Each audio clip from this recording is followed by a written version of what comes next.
Hello and welcome to episode 5 of Mediocre Military Modeling, where we take quick looks at some models I've already put together and we critique them.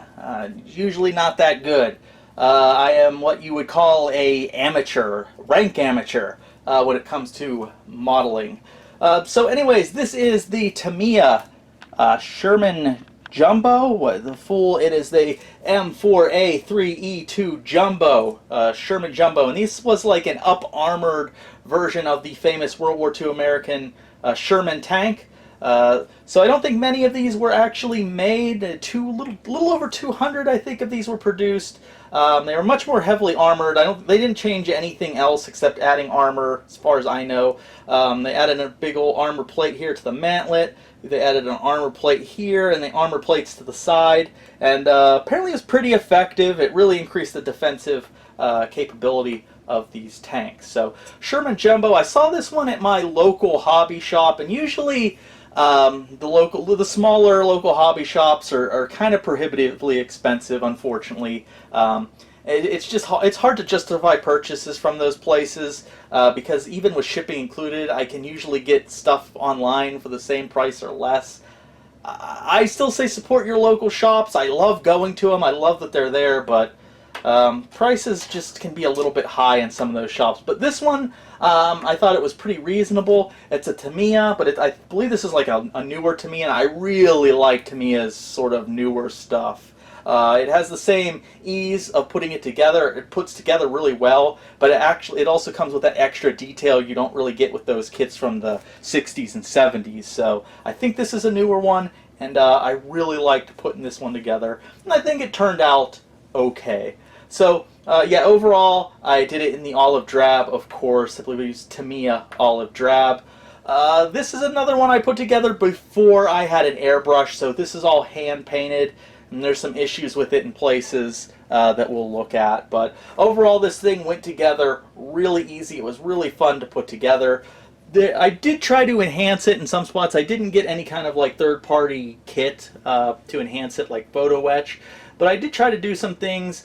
So this area right here, this bottom half, is cast iron, and so is the turret is cast iron. And I used two tricks. I used the trick where you take glue, you kind of, what I call it, stipple the plastic until it kind of makes it really rough.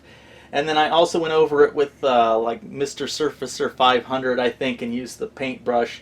And I did get this cast iron effect, although I think it's a little bit overdone, I would say. Let's take a closer look. So yeah, taking a look here, you can see, but I don't know, it feels a little bit overdone to me. I also tried to add some more pronounced weld seams here, and I think down here, and I think they turned out okay. I think it looks a little better with them than without. This one might be a little bit overdone, but I think these ones look okay. So I tried to do some little easy things to improve this kit. Also, with a lot of these, especially like the World War II, the monochromatic tanks here, I do like to add some extra stowage to, you know, mix up the colors. Try to use earthy colors here. I think that's called like earth brown or something, khakis, things like that. It helps. It mixes things up. The 50 caliber label here was from a different kit. It came with a bunch of those, so I've used them on a lot of my vehicles with the 50 cals.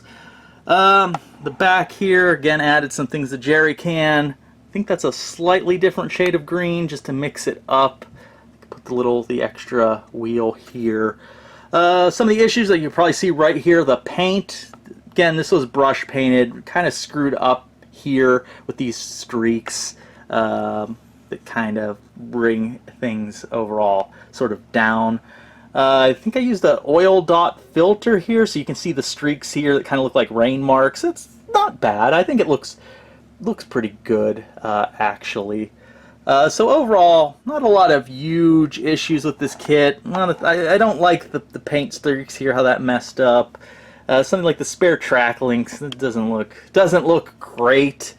But I mean, the kit overall went together pretty easily, and it's kind of interesting take. You know, you got a ton of your like normal Sherman kits out there, so the Jumbo, it's a little bit different, so it's a little bit neat. So overall, what would I give the kit itself? I think this was a good kit. I'll give it 3 stars. It was pretty decent value. Detail is decent. It went together very easy. I can't recall any issues with putting it together. I really like the newer Tamiya kits. They're really nice. You know, they have all the bonuses of a Tamiya, like they're well engineered and they fit together and come together really good. The complexity isn't too high, but it's just kind of high enough to be interesting, and the detail is decent. Again, not as detailed as a lot of your other, you know, kits from your, I guess, I don't know if you even want to call them higher end, but more expensive kits from other manufacturers, but it's generally detailed enough. These are good kits for beginner and intermediate modelers. So I really like this kit. Unfortunately, so my rating now time, 3 ratings, basic ratings. We have the lowest rating I give myself is a artistically inclined 5 grader, could do better. The middle one is that good old college try, and my best rating I give myself is certified mediocre. I think this one turned out okay. Like, I kind of want to give it a certified mediocre because I do like it. Again, most of my kits very light with the weathering. No chipping or anything I really did except like the dot filter. I did try to do some of the enhancements like the weld seams and the cast iron textures, or cast steel textures, cast textures.